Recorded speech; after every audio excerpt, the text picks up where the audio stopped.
An essay concerning human understanding by John Locke, a work in epistemology, first published 1690. The principal ideas of which are: at birth the mind is a blank tablet. No one is born with innate ideas. All of our ideas come from experience, either from sensation or by reflection. All simple uncompounded ideas come from experience, and the mind, by combining simple ideas, forms new complex ideas. The qualities of objects are either primary or secondary. Primary qualities are solidity, extension, figure, mobility, number. These are inseparable from objects, but secondary qualities such as colors and odors are in the observer. The substance of objects is a something, we know not what, which we have to assume as the support of an object's qualities. Locke's An Essay Concerning Human Understanding is the first major presentation of the empirical theory of knowledge that was to play such an important role in British philosophy. The author had studied at Oxford and later he became a medical doctor.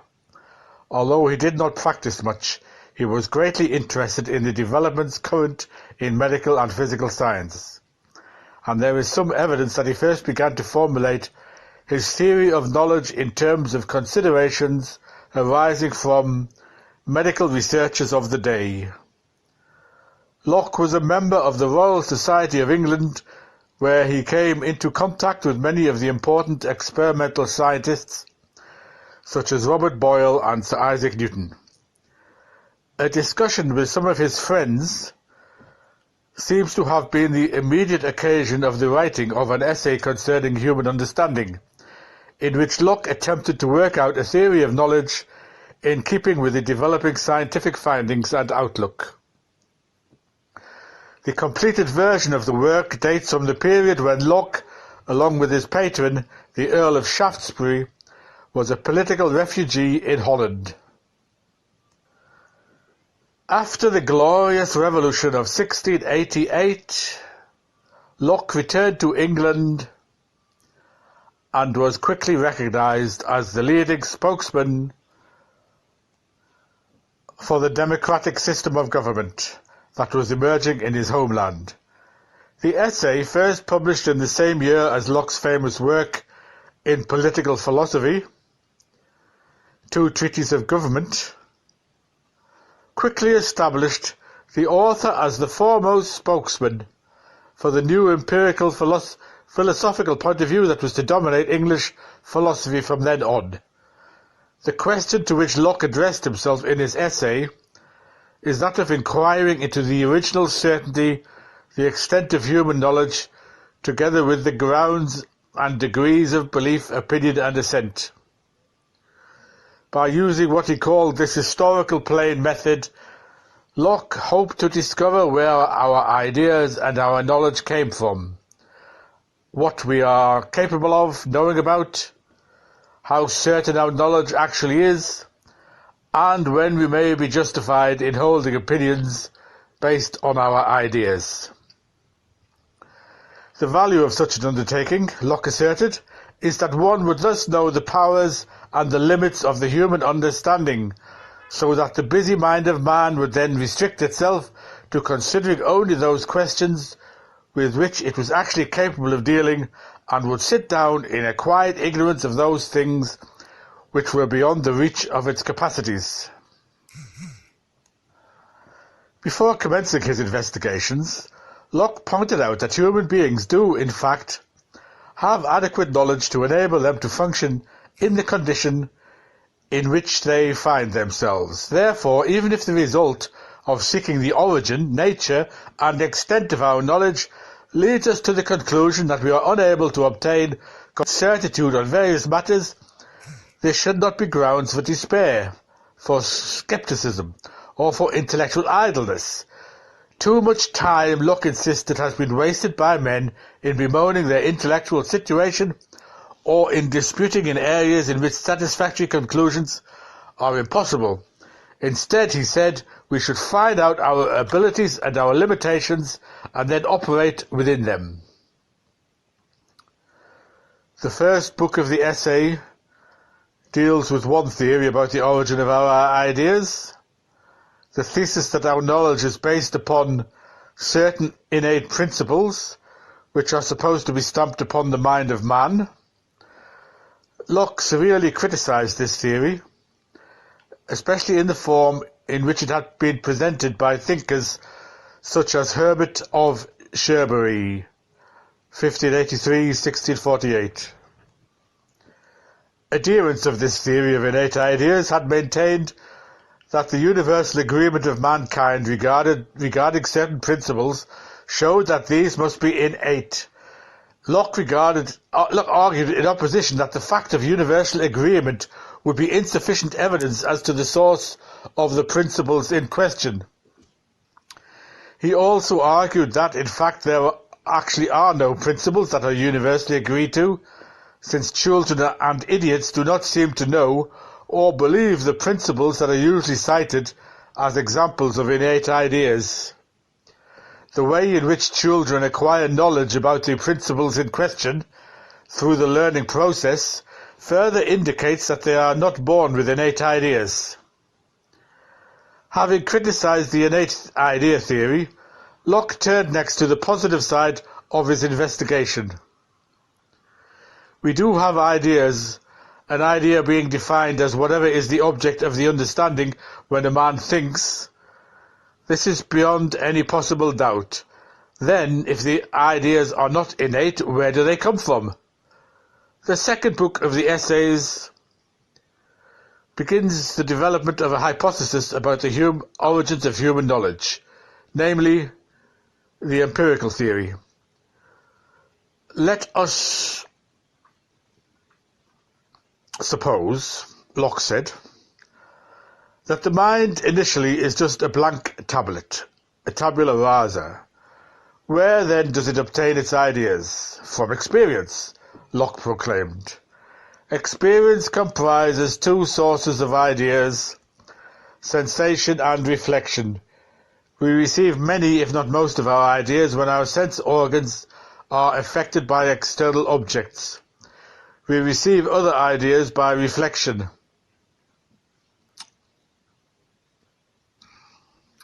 When we perceive the operations of our minds on the ideas which we have already received. Sensation provides us with the ideas of qualities, such as the ideas of yellow, heat, and so on. Reflection provides us with the ideas such as those of thinking, willing, doubting, and so on. These two sources, Locke insisted, give us all of the ideas that we possess. If anyone has any doubts about this, let him simply inspect his own ideas and see if he has any which have not come to him either by sensation or by reflection. The development of children also provides a further confirmation of this empirical theory of the origin of human knowledge. As the child receives more ideas from sensation and reflects on them, his knowledge gradually increases. Having thus answered the question concerning the origin of our ideas, Locke proceeded to investigate the nature of the ideas that we possess. All of our ideas are either simple or complex. A simple idea is one that is uncompounded, that contains nothing but one uniform appearance, and that cannot be distinguished into different ideas. An example of a simple idea would be the smell of a rose.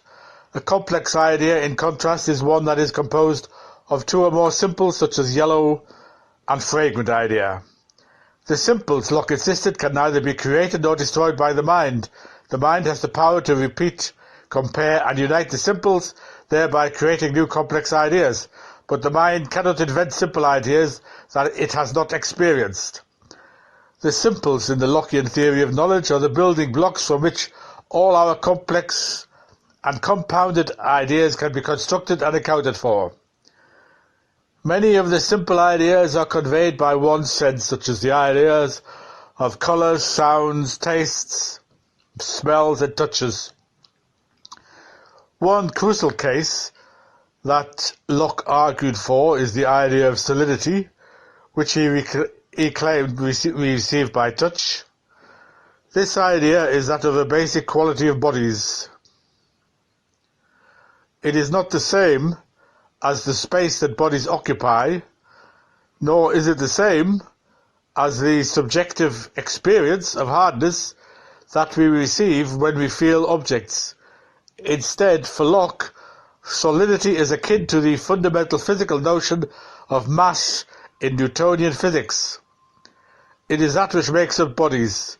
To anyone who doubts that he is actually acquainted with such an idea, Locke suggested that he place a physical object such as a ball between his hands and then try to join them. Such an experience presumably will give one a complete and adequate knowledge of solidity, or at least as complete and adequate an idea as we are capable of obtaining in any simple idea.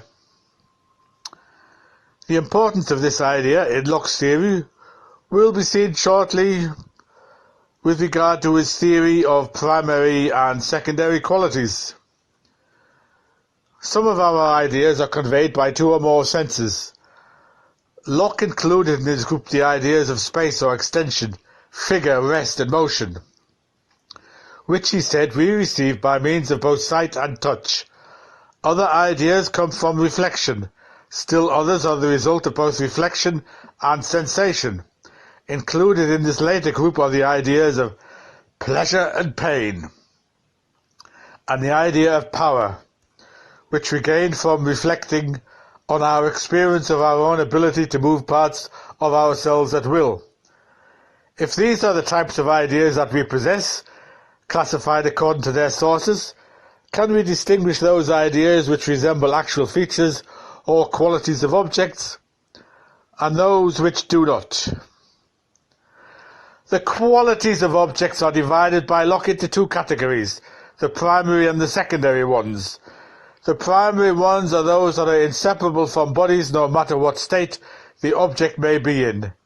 This group includes solidity, extension, figure, mobility and number. In contrast, the secondary qualities are nothing in the objects themselves but the powers to produce various sensations in us by their primary qualities, as for example the power of an object through the motion of its solid extended parts to produce sounds, tastes and odours in us when we are affected by it. Thus, on Locke's theory, objects possess primary qualities, the basic ingredients of Newtonian physics, and they possess secondary ones, which are actually the powers of the primary qualities to cause us to perceive features such as colours, odours and so on, which are not in the objects themselves. In terms of this distinction, we can say that our ideas of primary qualities resemble the characteristics of existing objects outside us, whereas our ideas of secondary qualities do not. The primary qualities of things are really in them, whereas the secondary qualities, as perceived sensations, are only in the observer. If there were no observers, only the primary qualities and their powers would exist. Hence the rich, colourful, tasteful, noisy, odorous world of our experience is only the way we are affected by objects, not the way objects actually are. The distinction between our ideas of primary and secondary qualities led Locke to argue that some of our ideas give us genuine information about reality while others do not. In the remainder of the second book of the essay, Locke surveyed various other kinds of ideas that we possess, those gained by reflection, those that are complexes and so on. The most important in terms of his theory and in terms of later philosophy is the complex idea of substance. The idea of substance originates from the fact that in our experience a great many simple ideas constantly occur together.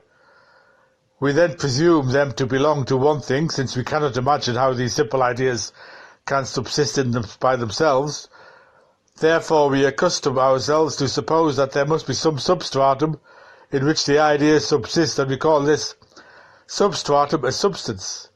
When we ask ourselves what idea we actually have of a substance, we find that our idea is only that of a something which the constantly conjoined ideas belong to.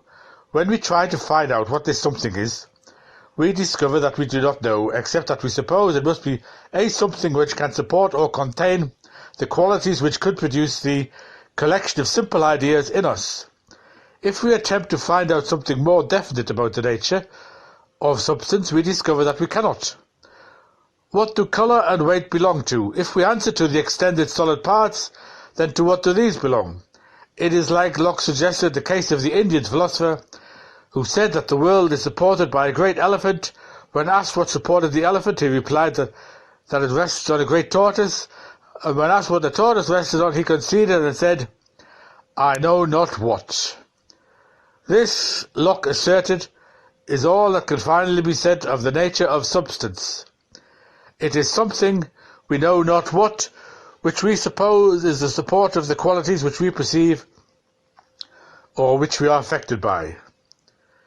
Each constantly conjoined group of qualities we assume belongs to some particular substance which we name horse, gold, man, and so on.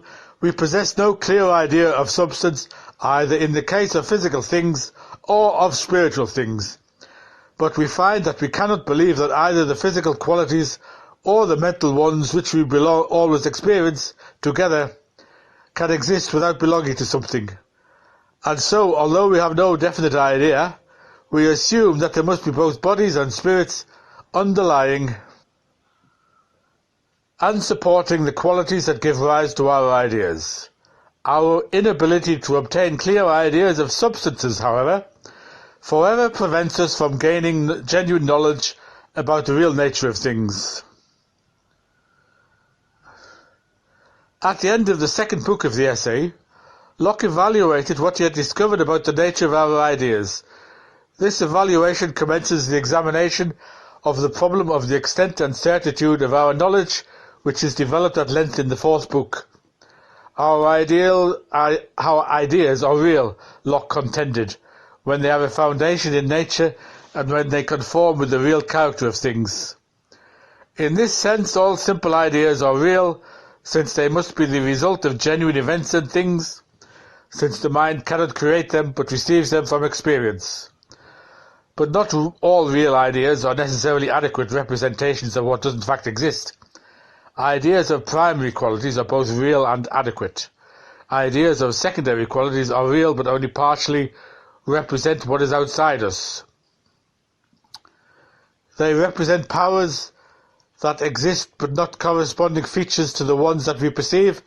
The ideas of substances that we have are very inadequate, since we are never sure that we are aware of all the qualities that are joined together in one substance, nor are we sure of why they are so joined. Hence some of our ideas tell us what is really outside us, whereas other ideas caused by what is outside us, or by our reflection on our ideas, do not adequately represent real objects. Later philosophers such as George Berkeley and David Hume were to argue that once Locke had admitted that some of our ideas were neither representative of reality nor adequate to portray reality, he could not then be certain that any of our ideas actually correspond to real features of the world. Hence they contended that Locke, in trying to build from an empirical theory of knowledge to genuine knowledge of reality, had actually laid the groundwork for a sceptical denial of the contention that man can know anything beyond the ideas in his own mind. Locke's theory rested on maintaining that our ideas of primary qualities resemble genuine characteristics of reality, but the opponents argued primary qualities are really no different from secondary qualities as we know them, and hence we have no assurance from the ideas themselves that some are real and adequate and others are not. The third book of the essay appears to deal with some unrelated topics, those concerning the nature of words and language. The book, which has begun to evoke more interest in recent years because of the present-day concern with linguistic philosophy, covers problems normally dealt with in anthropology, psychology, linguistics and philosophy. 2 points that are raised are of central importance to Locke's main theme of the nature and extent of our knowledge and played a role in the later history of empirical philosophy. One of these is Locke's theory concerning the meaning and referent of general terms, such as man, triangle and so on. All things that exist, Locke asserted, are particular, but by abstracting from our ideas of things, by separating them from them particular details or features, we finally form a general idea. In this way we arrive at the general abstract ideas that we reason about.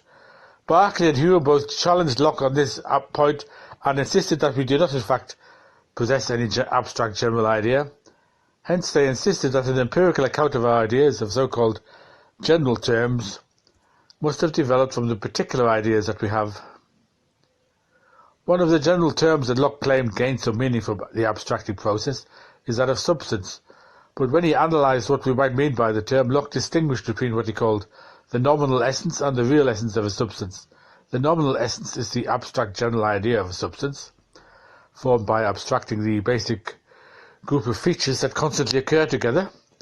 The real essence, in contrast, is the nature of the object, which accounts for its having the properties that it does. The nominal essence describes what properties a substance has, whereas the real essence explains why it has those properties. Unfortunately, Locke pointed out we can never know the real essence of anything, since our information which we abstract from it deals only with the qualities that we experience, and never with the ultimate causes which account for the occurrence of these properties. Thus our knowledge of things is sure to be sharply curtailed, because of the fact that we will never discover the reasons why things have the characteristics that they do. The fourth and last book of the essay deals with knowledge in general, with the scope of knowledge, and with the question as to how certain we can be of such knowledge. Our knowledge deals only with ideas, since these are only items that the mind is directly acquainted with. What constitutes knowledge, according to Locke, is the perception of the agreement or disagreement of two ideas. Ideas may agree or disagree in four ways. They may possibly be identical or diverse. They may be related in some respect. They may agree in coexisting in the same subject or substance. And fourthly, they may agree or disagree in having a real existence outside the mind. All of our knowledge, Locke insisted, falls under these headings. We know either that some ideas are the same or different, or that they are related, or that they always coexist, or that they really exist independently of our minds. If these are the kinds of items that we can know about, how can we gain such knowledge? One source of our knowledge is intuition, the direct and immediate perception of the agreement or disagreement of any two ideas. The mind sees that black is not white, that a circle is not a triangle. Also, this kind of knowledge is the clearest and most certain that human frailty is capable of. Anyone who demands more certainty than that gained by intuition demands he knows not what, and shows only that he has a mind to be a skeptic, without being able to be so. All certain knowledge depends upon intuition as its source and guarantee. We acquire knowledge not only by directly inspecting ideas, but also through demonstrations. According to Locke, when we know by demonstration, we do not see immediately that two ideas agree or disagree, but we see immediately by means of connecting two ideas with others until we are able to connect them with each other. This process is actually a series of intuitions, and each step in a demonstration is therefore certain. However, since the steps occur successfully in the mind, error is possible if we forget the previous steps or if we assume that one has occurred which actually has not. Intuition and demonstration are the only two sources of certain knowledge. However, there is another source of knowledge which has a degree of certitude, assuring us of truths about particular experiences. This kind of knowledge goes beyond bare probability, but does not reach genuine certainty. It is called sensitive knowledge, which is the assurance that we have on the occurrence of specific experiences. that certain external objects actually exist, which cause or produce these experiences. We cannot reasonably believe, Locke insisted, that all of our experiences are imaginary or just part of a dream. Hence we have sensitive knowledge, a degree of assurance that something real is going on outside us. In terms of these kinds of knowledge, types of sources and degrees of certainty, it is now possible to outline the extent of human knowledge and to evaluate what we can actually know about the real world. We can gain knowledge only to the extent that we can discover agreements or disagreements among our ideas. Since we can neither intuit nor demonstrate the relationship that ideas can have with one another, our knowledge is not even as extensive as our ideas. In almost all cases, we can determine with certainty whether our ideas are identical or different from one another. We can tell if our ideas are related to others only when we can discover sufficient intermediary ideas. In fields such as mathematics, we keep expanding our knowledge as more connections between ideas are intuited or demonstrated. The areas in which we seem to be most limited in gaining knowledge are those dealing with the coexistence and real existence of ideas. Since we can never know the real essence of any substance, we can never know why any two ideas may necessarily coexist. We never discover why particular secondary qualities occur when a specific arrangement of primary qualities exists. We are aware of the fact that certain ideas occur over and over again in combination, but we do not know why they do this. With regard to real existence, we are, Locke maintained, intuitively certain of our own existence and demonstrably certain that God exists. We are only sensitively certain that anything else exists, which means that we have serious assurance that objects other than ourselves and God exist only when we have experiences which we feel must be caused by something outside us. Our assurance in these cases is limited to the actual moment when we are having these experiences. Once an experience is over, we have no certitude at all that the object which caused the experience still continues to exist.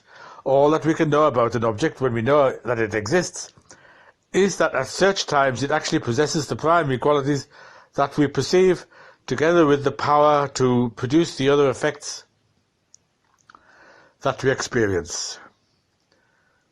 This assessment of the extent of our knowledge indicates, according to Locke, that we can never know enough to develop a genuine certain science of bodies or of spirits, since our information about their existence and their natures is so extremely limited.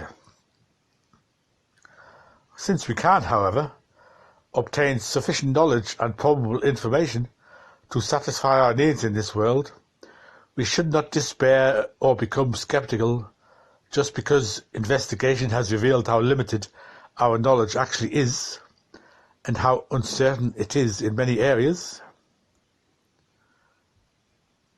Locke's essay represents the first major modern presentation of the empirical theory of knowledge. In developing an account of human knowledge in terms of how it is derived from experience, what its nature is, and how limited it is, Locke provided the basic pattern for future empirical philosophy. In attempting to justify some basis for maintaining that we can have some knowledge or some aspects of reality, Locke raised many of the problems that have remained current in philosophical discussions up to the present time. Empiricists after Locke, such as Berkeley and Hume, showed that if one consistently followed out the thesis that all our knowledge comes from experience, one could not be certain that substances exist or that anything exists beyond the ideas directly perceived. Locke's essay is the source of many of the methods, ideas, and problems that have prevailed in philosophy, especially in British and American epistemology, ever since its first publication.